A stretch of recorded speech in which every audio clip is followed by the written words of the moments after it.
後ろの方の間隔を計測して、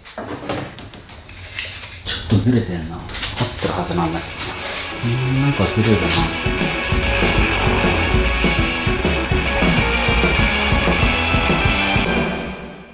はい、おはこんばんは、オリーブです。前回はフロート周りの補強フレームを取り付けました。今回はボートの前後をつなぐ補強フレームを取り付けていきます。はい、そしたら今度は縦にフレームを入れていこうと思います。イメージとしては、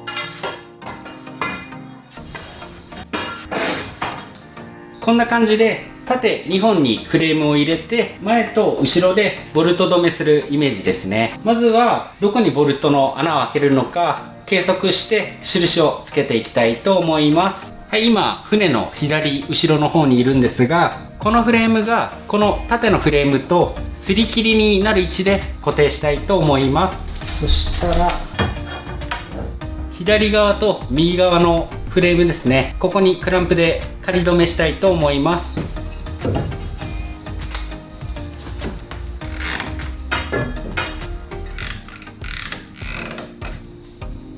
はい、そしたら実際はこことここにオールがつくので、オールをつけた状態で縦のフレームの位置決めていきたいと思います。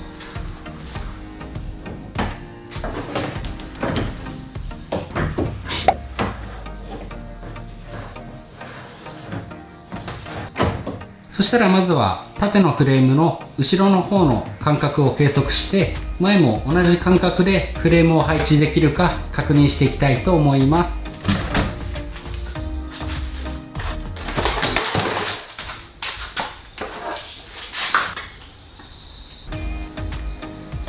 外側の間隔が72センチかだな。前側がこんなもんか。だいたいこれだとこの状態でオールが外せるのか、まあ外せるか、多分外せるかな。大丈夫だな。まずはここのフレームのジョイントの手前からジョイントの手前ですね、長さを測りたいと思います。この範囲が92センチなので、92センチから72センチ引いて20センチですねが余るので、両側10センチずつ開けてこのフレームを設置すれば72センチの間隔で等間隔にこのフレームに固定することができますね。ここから10センチの位置にこんなもんか。よし、反対もここから10センチ。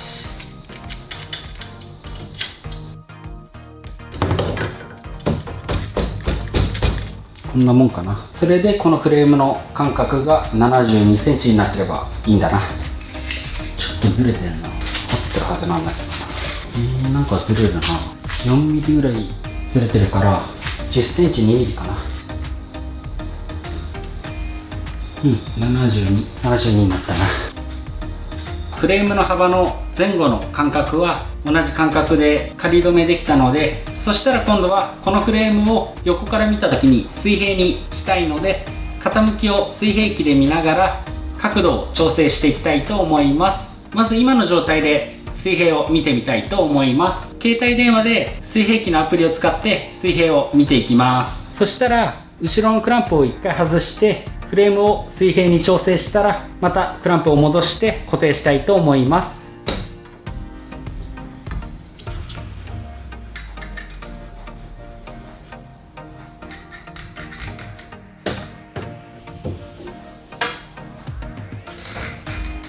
はい、今水平を取った状態なんですが、なぜか左右の高さが違うので、目で見る限り左の方がしっかり水平が取れてる感じがするので、左のここの間隔の長さに合わせて右のここの間隔の長さも合わせたいと思います。だいたい 3.2 センチかな。反対も 3.2 センチで調整するか。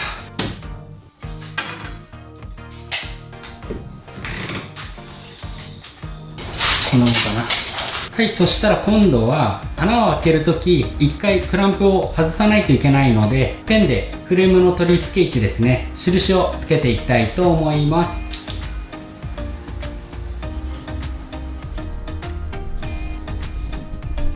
前はこんな感じですね、印をつけました。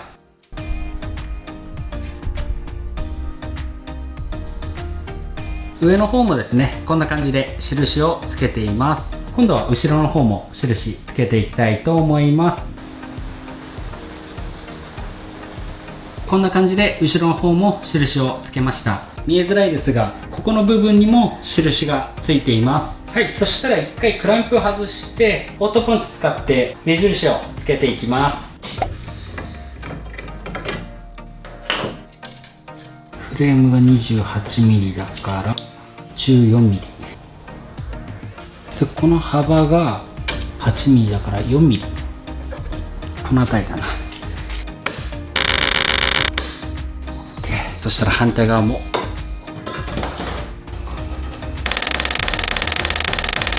そしたら後ろも印をつけているので、それを基準にオートポンチで印をつけていきたいと思います。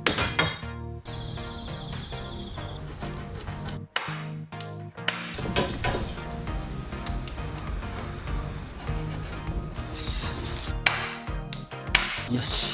そしたら前のこちらのフレームは取り外してボール板で穴を開けていきたいと思います。後ろの両側のフレームは接着剤で固定されているので、先端に取り付けたままインパクトドライバーで穴を開けていきたいと思います。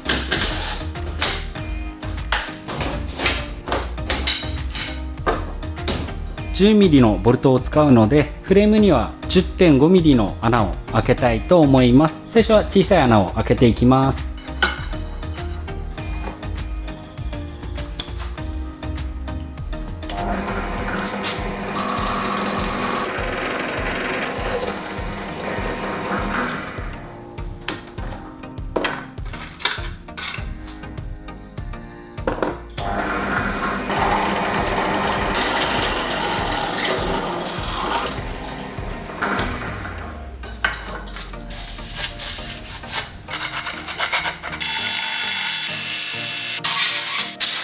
そしたらこんな感じで2箇所ですね、穴を開けることができたので、このフレームをボートに戻していきます。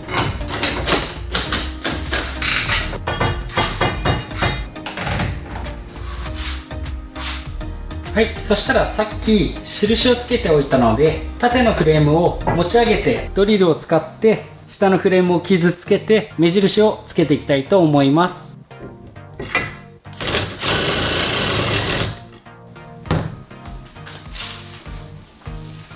はい、そうするとドリルの刃が下のフレームを削ってこんな感じの目印がつきますね。そしたら反対側もやっていきます。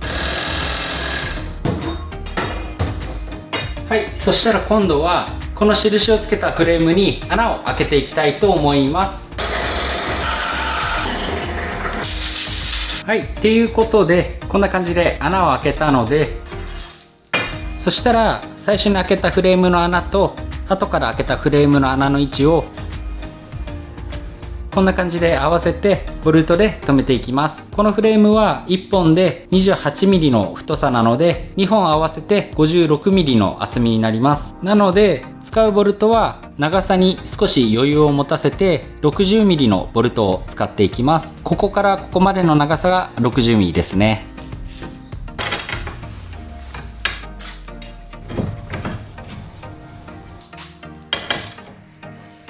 こんな感じで仮止めしちゃいます。反対側もやっていきます。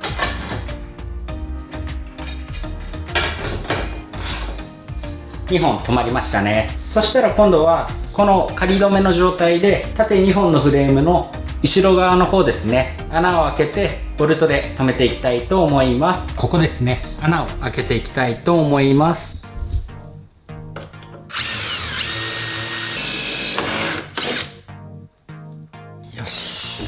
ここに穴が開いたので、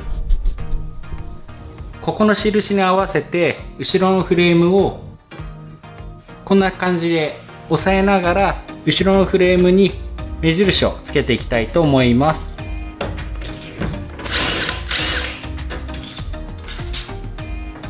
はい、こんな感じで目印がつきましたね。反対側も同じようにやっていきます。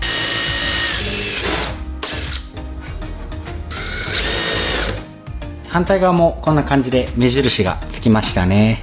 はい、そしたら縦2本のフレームの後ろの方ですね、印をつけ終わったので、これを取り外してボール板で穴を開けていきたいと思います。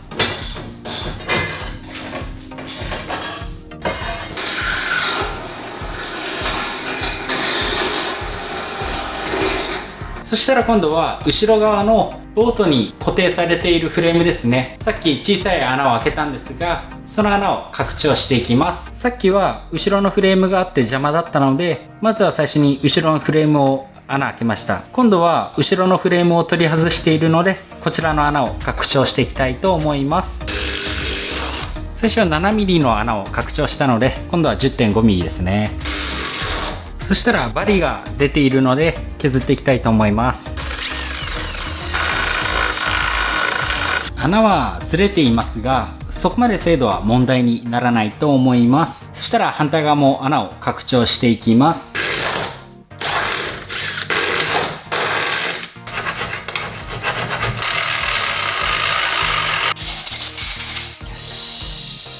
はい、そしたらフレーム穴が開け終わったので、もう一度ボートにボルトで仮止めしていきます。